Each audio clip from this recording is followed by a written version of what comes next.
तो आज हम जामताड़ा को करीब से जानने की कोशिश करेंगे। जी। हमारे पास जो स्रोत हैं वो जेपीएससी और जीएसएससी परीक्षाओं के लिहाज से तो है ही, पर हमारा मकसद सिर्फ फैक्ट्स रटना नहीं है। बिल्कुल नहीं। हम ये समझना चाहते हैं कि जामताड़ा जो आज साइबर क्राइम का पोस्टर बॉय बन गया है वो असल में है क्या, उसकी कहानी क्या है। बिल्कुल सही कहा आपने, क्योंकि जामताड़ा की कहानी एक सिक्के के दो पहलुओं जैसी हैं। दो पहलू। हाँ, एक तरफ इसकी पहचान जुड़ी है संथाल विद्रोह और ईश्वर चंद्र विद्यासागर जैसे महान लोगों से, और दूसरी तरफ है इसकी आज की छवि भारत की फिशिंग कैपिटल। हम इसी विरोधाभास की तह तक जाएंगे, देखेंगे कि ये दोनों कहानियां एक ही जगह पर एक साथ कैसे पनप रही हैं। ये तो बहुत दिलचस्प होने वाला है। तो चलिए इसी दोहरे पहचान से शुरू करते हैं। फिशिंग कैपिटल, कई लोगों ने ये शब्द सुना होगा, पर इसका ठीक ठीक मतलब क्या है? ये फिशिंग होता क्या है? देखिए, फिशिंग एक तरह की ऑनलाइन धोखा रही है। इसमें जो फ्रॉड करने वाले लोग हैं वो आपको फर्जी कॉल करते हैं या एसएमएस या ईमेल भेजते हैं। अच्छा। और वो देखने में बिल्कुल असली लगते हैं, जैसे आपके बैंक से आए हों। और उनका मकसद होता है आपसे आपकी निजी जानकारी निकलवाना, जैसे आपका पासवर्ड या ओटीपी। और जैसे ही आप ये जानकारी देते हैं वो आपके बैंक खाते खाली कर देते हैं। जामताड़ा इसी काम का गढ़ माना जाता है। और इसी स्याह पहचान के बिल्कुल उलट इसकी एक दूसरी पहचान भी है, पुस्तकालयों का जिला। जी। ये तो कमाल का विरोधाभास है। एक तरफ डिजिटल अपराध, दूसरी तरफ किताबों की क्रांति। हाँ, और यही जामताड़ा की कहानी को इतना जटिल और जरूरी बनाता है। ये भारत का पहला और इकलौता ऐसा जिला है। पहला? जी, पहला, जिसके हर एक ग्राम पंचायत में एक सामुदायिक पुस्तकालय है। और ये सिर्फ कोई सरकारी योजना नहीं है, ये उस नकारात्मक छवि को बदलने की एक जमीनी कोशिश है। तो आज की हमारी पूरी बातचीत इसी सवाल के इर्द गिर्द घूमेगी कि ये दो बिल्कुल अलग दुनियाएं एक ही जिले में क्यों और कैसे मौजूद हैं। बिल्कुल। इस पहेली को सुलझाने के लिए हमें थोड़ा पीछे जाना होगा इसके इतिहास में। मैं इस नाम जामताड़ा के बारे में सोच रही थी, सुनने में बहुत अनोखा है। हाँ। जामा और ताड़, इसका कोई खास मतलब है क्या? हाँ, इसका सीधा संबंध यहाँ की संस्कृति और भूगोल से है। यह संथाली भाषा के दो शब्दों से मिलकर बना है। संथाली भाषा से? जी। जामा यानी सांप और ताड़ यानी आवास, तो इसका शाब्दिक अर्थ हुआ सांपों का घर। सांपों का घर। हाँ। ये नाम हमें उस दौर की याद दिलाता है जब ये इलाका घने जंगलों से घिरा था और यहाँ आदिवासी समुदायों का राज था। और इसका ऐतिहासिक महत्व सिर्फ नाम तक ही सीमित नहीं है। हमारे स्रोत बताते हैं कि ये 1855 के संथाल हूल का एक बड़ा केंद्र था। जी, बहुत बड़ा केंद्र। हूल का मतलब विद्रोह होता है ना? बिल्कुल। संथाल हूल सिर्फ एक छोटा मोटा विद्रोह नहीं था, ये ब्रिटिश सरकार और जमींदारों की शोषणकारी नीतियों के खिलाफ एक बहुत बड़ा आदिवासी संग्राम था। जामताड़ा उस आग का एक महत्वपूर्ण केंद्र था। और इसी मिट्टी से ईश्वर चंद्र विद्यासागर जैसे महान समाज सुधारक भी जुड़े रहे। हाँ, उन्होंने अपने जीवन के आखिरी 18 साल यहीं कर्माटांड में बिताए थे। 18 साल? जी, जहां उन्होंने आदिवासी लड़कियों की शिक्षा और सामाजिक सुधार के लिए बहुत काम किया। तो एक तरफ इतनी गौरवशाली विरासत और दूसरी तरफ आज की हकीकत। चलिए अब जरा इसके भूगोल पर नजर डालते हैं, शायद वहां हमें कुछ और सुराग मिले। जरूर। हमारे स्रोत कहते हैं कि ये छोटा नागपुर पठार का हिस्सा है और इसका कुल क्षेत्रफल सिर्फ 1811 वर्ग किलोमीटर है। हाँ, क्षेत्रफल के हिसाब से ये झारखंड के सबसे छोटे जिलों में से है, पाकुड़ और रामगढ़ के बाद। अच्छा। लेकिन इसकी लोकेशन, इसकी जो भौगोलिक स्थिति है वो बहुत रणनीतिक है। रणनीतिक कैसे? अगर आप नक्शे पर देखें तो ये झारखंड और पश्चिम बंगाल के बीच एक गेटवे या ट्रांजिट पॉइंट की तरह है। एक ट्रांजिट पॉइंट? जी। एक तरफ देवघर, गिरिडीह, दुमका और धनबाद हैं, तो दूसरी तरफ पश्चिम बंगाल के बीरभूम और पश्चिम बर्धमान। ये लोकेशन इसे व्यापार और आवाजाही के लिए अहम बनाती है। और क्या इस ट्रांजिट पॉइंट वाली पहचान का आज के हालात से कोई लेना देना हो सकता है? मतलब अपराध के बाद भागने या पैसों के लेन देन में आसानी? ये एक दिलचस्प एंगल है। निश्चित रूप से अच्छी कनेक्टिविटी और दूसरे राज्य की सीमा पास होने का फायदा आपराधिक तत्व उठा सकते हैं। अब बात करते हैं यहाँ की जीवन रेखा, यानी नदियों की। अजय नदी यहाँ की मुख्य नदी है। जी, अजय नदी। और हमारे नोट्स में बराकर नदी का भी जिक्र है, दामोदर की सहायक नदी, जिस पर मैथन डैम बना है। तो पानी तो यहाँ अच्छा होना चाहिए। फिर यहाँ की जमीन कैसी है? क्या खेती किसानी लोगों के लिए एक मजबूत सहारा है? यहीं पर कहानी में एक पेंच आता है। अच्छा। यहाँ की मिट्टी मुख्य रूप से लाल और लैटराइट है। अब कृषि विज्ञान की भाषा में कहें तो इसमें नाइट्रोजन, पोटाश और ह्यूमस जैसे जरूरी पोषक तत्वों की कमी होती है। ओह, तो इसका मतलब ये हुआ कि ये जमीन मक्का या दालों के लिए तो ठीक ठाक है। हाँ, पर धान जैसी मुख्य फसल उगाने के लिए किसानों को बहुत ज्यादा खाद और सिंचाई पर निर्भर रहना पड़ता है, जो कि एक महंगा सौदा है। अच्छा, तो मतलब खेती यहाँ के लोगों के लिए बहुत मुनाफे का सौदा नहीं है। ये एक महत्वपूर्ण कड़ी है। इससे हमें वहाँ के आर्थिक दबाव को समझने में मदद मिलती है। बिल्कुल। चलिए अब जरा यहाँ के लोगों और समाज को समझते हैं।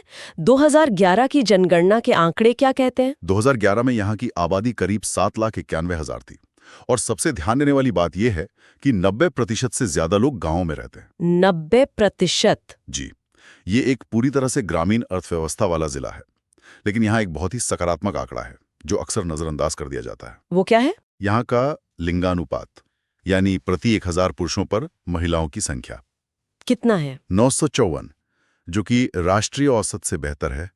और इससे भी अच्छी बात यह है कि 0 से 6 साल के बच्चों में भी लिंगानुपात 954 ही है। ये तो कमाल है। हाँ, ये इस बात का संकेत हो सकता है कि यहाँ के समाज, खासकर आदिवासी समाज में लड़कियों के साथ भेदभाव कम है। ये एक बहुत बड़ी सामाजिक ताकत है। ये तो वाकई एक बेहतरीन पहलू है। लेकिन मुझे लगता है कि साक्षरता के मामले में तस्वीर इतनी अच्छी नहीं है। नहीं है। कुल साक्षरता दर सिर्फ 64.59% है, जो राज्य के औसत से भी कम है। हाँ, और अगर हम इसे और गहराई से देखें तो एक बहुत बड़ी खाई सामने आती है। खाई मतलब? पुरुषों और महिलाओं की साक्षरता दर में पुरुषों की साक्षरता दर 76% से ज्यादा है, जबकि महिलाओं की सिर्फ 52% के आसपास है। 52%? ये तो लगभग 24% का फासला है। जी, सोचिए, आधी आबादी शिक्षा की दौड़ में कितनी पीछे छूट गई है। और शायद यही वजह है कि वो पुस्तकालय अभियान इतना जरूरी हो जाता है, ताकि अगली पीढ़ी की लड़कियों को बेहतर मौके मिल सके और ये फासला कम हो। ये तो सीधे तौर पर हमारे मुख्य सवाल से जुड़ता है। बिल्कुल। जब शिक्षा के अवसर सीमित हों और खासकर महिलाएं पीछे छूट जाएं, तो पूरे समाज की तरक्की रुक जाती है। अब अगर हम यहाँ की सामाजिक और भाषाई बनावट देखें तो वो भी बहुत विविध है। अनुसूचित जनजाति यानी एसटी की आबादी 30% से ज्यादा है, जिनमें मुख्य रूप से संथाल समुदाय के लोग हैं। और धर्म और भाषा के मामले में? धार्मिक रूप से देखें तो लगभग 70% हिंदू, करीब 21% मुस्लिम, जो राज्य के औसत से काफी ज्यादा है। अच्छा। और लगभग 9% सरना धर्म के अनुयायी हैं, जो प्रकृति की पूजा करते हैं। और भाषा? भाषा के मामले में जो आंकड़ा है वो कई लोगों को हैरान कर सकता है। यहाँ सबसे ज्यादा बोली जाने वाली भाषा बंगाली है। 1 मिनट, क्या कहा? बंगाली? जी, बंगाली लगभग 43%। उसके बाद संखाली, खोरठा और हिंदी का नंबर आता है। बंगाली सबसे प्रमुख भाषा झारखंड के एक जिले में। ये थोड़ा अजीब है। इसकी क्या वजह हो सकती है? इसकी जड़ें इतिहास और भूगोल दोनों में हैं। जैसा हमने बात की, ये क्षेत्र ऐतिहासिक रूप से बंगाल का हिस्सा रहा है और पश्चिम बंगाल से इसकी सीमा लगती है।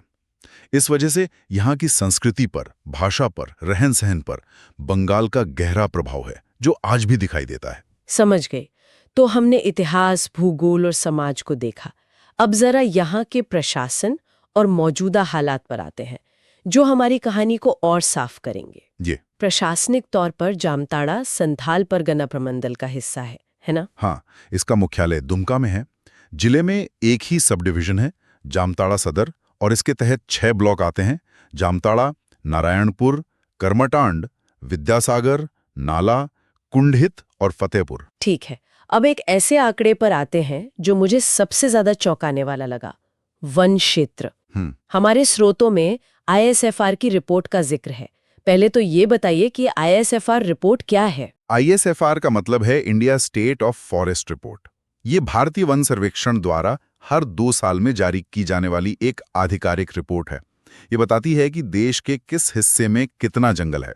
तो ये एक तरह से पर्यावरण का रिपोर्ट कार्ड हुआ। हाँ, बिल्कुल। और इस रिपोर्ट कार्ड में जामताड़ा का प्रदर्शन कैसा है? बहुत ही चिंताजनक। ISFR 2021 और 2023 की रिपोर्ट के मुताबिक जामताड़ा पूरे झारखंड में सबसे कम वन क्षेत्र प्रतिशत वाला जिला है। सबसे कम? कितना? इसके कुल भौगोलिक क्षेत्र का मात्र 5.56% हिस्सा ही जंगल है। सिर्फ 5.56%?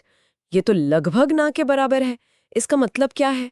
ये सिर्फ एक पर्यावरणीय आंकड़ा तो नहीं हो सकता? नहीं, ये सिर्फ एक पर्यावरणीय आंकड़ा नहीं है। इसका सीधा असर वहां की अर्थव्यवस्था और समाज पर पड़ता है। जब जंगल खत्म होते हैं तो लकड़ी, फल फूल, जड़ी बूटियों पर आधारित जो पारंपरिक आजीविका के स्रोत हैं, वो भी खत्म हो जाते हैं। हाँ, जमीन का कटाव बढ़ता है, पानी के स्रोत सूखते हैं। ये सीधे तौर पर ग्रामीण आबादी पर, खासकर युवाओं पर, जबरदस्त आर्थिक दबाव बनाता है, और यही दबाव कई बार उन्हें आसान पैसे के विकल्पों की तरफ धकेलता है। जिसमें साइबर अपराध भी शामिल है। तो देखिए कड़ियां कैसे जुड़ रही हैं। मुश्किल खेती, कम जंगल, यानी आजीविका के पारंपरिक रास्ते बंद हो रहे हैं। जी, ऐसे में सवाल उठता है कि यहाँ के लोग अपना गुजारा कैसे करते हैं, यहाँ की अर्थव्यवस्था चलती कैसे है। हमारे नोट्स में ओडीओपी योजना का जिक्र है। हाँ, ओडीओपी यानी वन डिस्ट्रिक्ट वन प्रोडक्ट योजना। इसका मकसद हर जिले के खास उत्पाद को राष्ट्रीय पहचान दिलाना है ताकि लोगों की आमदनी बढ़े। जामताड़ा के लिए क्या चुना गया है? मिर्च। मिर्च, ठीक है। लेकिन क्या ये यहाँ की अर्थव्यवस्था को संभालने के लिए काफी है? शायद नहीं। लेकिन यहाँ एक और हैरान करने वाली चीज है। जामताड़ा के नाला प्रखंड को झारखंड का काजू शहर भी कहा जाता है। काजू? झारखंड में? ये तो बहुत ही अनोखी बात है। क्या ये सफल हो पाया है? इसकी शुरुआत करीब 2010 में हुई थी। आज भी लगभग 50 एकड़ में काजू की खेती होती है, लेकिन इसे उस स्तर पर बढ़ावा नहीं मिल पाया जिसकी उम्मीद थी। इसके अलावा यहाँ स्टोन चिप्स, क्वार्ट्ज और फेल्डस्पार जैसे छोटे-मोटे खनिज भी मिलते हैं। कुल मिलाकर यहाँ कोई बड़ा उद्योग या संगठित आर्थिक गतिविधि नहीं है जो बड़ी संख्या में लोगों को रोजगार दे सके। तो अर्थव्यवस्था की तस्वीर भी बहुत मजबूत नहीं दिख रही है। अब अगर कोई यहाँ घूमना चाहे तो क्या जामताड़ा में पर्यटन की कोई संभावना है? हाँ, संभावनाएं हैं। यहाँ पर्वत विहार पार्क है जो सूर्योदय और सूर्यास्त देखने के लिए एक शांत जगह है। लाधना डैम एक अच्छा पिकनिक स्पॉट है और कर्माटाण में दुखिया महादेव मंदिर है, एक प्राचीन शिव मंदिर। और यहाँ की संस्कृति को करीब से महसूस करने के लिए मेले और त्योहार? बिल्कुल। मकर संक्रांति के समय लगने वाला करमदाहा मेला यहाँ का सबसे बड़ा सांस्कृतिक आयोजन है। इसके अलावा सोहराई, जो मवेशियों का त्योहार है, और बाहा यानी फूलों का त्योहार जैसे आदिवासी पर्व यहाँ की संस्कृति में आज भी जिंदा हैं। तो अब हम सारी कड़ियों को जोड़कर उस सवाल पर वापस आते हैं जहां से हमने शुरू किया था। तो एक बार परीक्षा की तैयारी के लिहाज से जो मुख्य बातें हैं उन्हें फटाफट दोहरा लेते हैं। जरूर। गठन 26 अप्रैल 2001। उपनाम भारत की फिशिंग राजधानी और पुस्तकालयों का जिला। विद्यासागर की कर्मभूमि कर्माटांड। न्यूनतम वन क्षेत्र सिर्फ 5.56%। प्रमुख नदियां अजय और बराकर। ओडीओपी उत्पाद मिर्च और अनोखी फसल काजू, खासकर नाला प्रखंड में। और सबसे क्रांतिकारी पहल, हर पंचायत में सामुदायिक पुस्तकालय। ये एक बेहतरीन सारांश है। ये दिखाता है कि जामताड़ा कितना बहुआयामी और जटिल जिला है। जी, जिसे सिर्फ एक चश्मे से नहीं देखा जा सकता। तो इस पूरी चर्चा का निचोड़ क्या है? जामताड़ा विरोधाभासों से भरा एक जिला है। ये एक चौराहे पे खड़ा है जहां एक रास्ता संथाल हूल और विद्यासागर की विरासत की ओर जाता है, दूसरा रास्ता साइबर अपराध की बदनामी की ओर, और एक तीसरा नया रास्ता इन पुस्तकालयों की रोशनी से बन रहा है। सही कहा।